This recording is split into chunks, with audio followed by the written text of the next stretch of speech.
Dobar dan, gljivoljupci! Eto mene ovdje, opet. Oh, hello, mushroom lovers! Greetings from Iron Gate National Park. I need your help. Come here, please. What kind of mushroom is this? For now, I know it is from genus Inonotus. I thought that is Inonotus cuticularis, but my professor says that is Inonotus hispidus on beach, or Fagus moasiaca, or for some biologists, Fagus sylvatica subspecies moasiaca. In locality Štrbačko korito, National Park Đerdap. If someone know and recognizes this mushroom, please tell me. This mushroom smell on rotten fruit. I tako, dragi moji, opet ovaj Inonotus, da li je cuticularis, da li je hispidus, lome se koplja od Aljaske do Australije.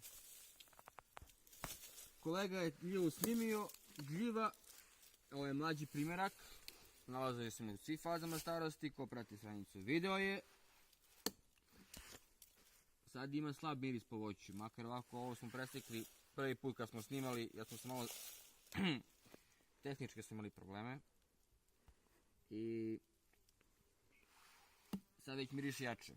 A stari primjerci intenzivno mirišu po fermentisanom trulom voću, truloj jabuci, tako nešto. Tako da bih molio vaše iskustva, možda se koristi za nešto, možda rakija se peče možda, znam da je hispidus lekovit, ali ovo normalno ne znam, prvo mora da vidimo šta je. Inače, bukva je neobičajni domaćin za obe vrste, i za cuticularis i za hispidus radiatus. Tako da ne širimo priču. Koliko smo rekli, kolega, da je bukva? Daj da vidimo samo, evo da imamo i debljenu bukve, pa ko hoće da se igra neka računaju starost otvorite. Ako nekog interesuje 64 cm. Proverimo tako. Kad se pogleda ovako, ali ima mašte više, otično od dve grane. Kao što vidite, bukva je dalje živa, zelena. Ova gljiva se već vjerovatno hrani samo mrtvim drvetom. Koliko je jak parazit, ne znamo.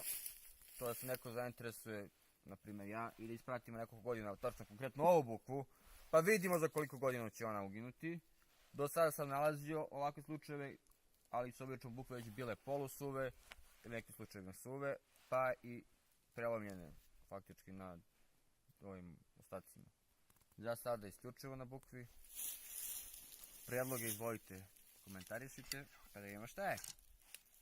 Toliko mene. Adio!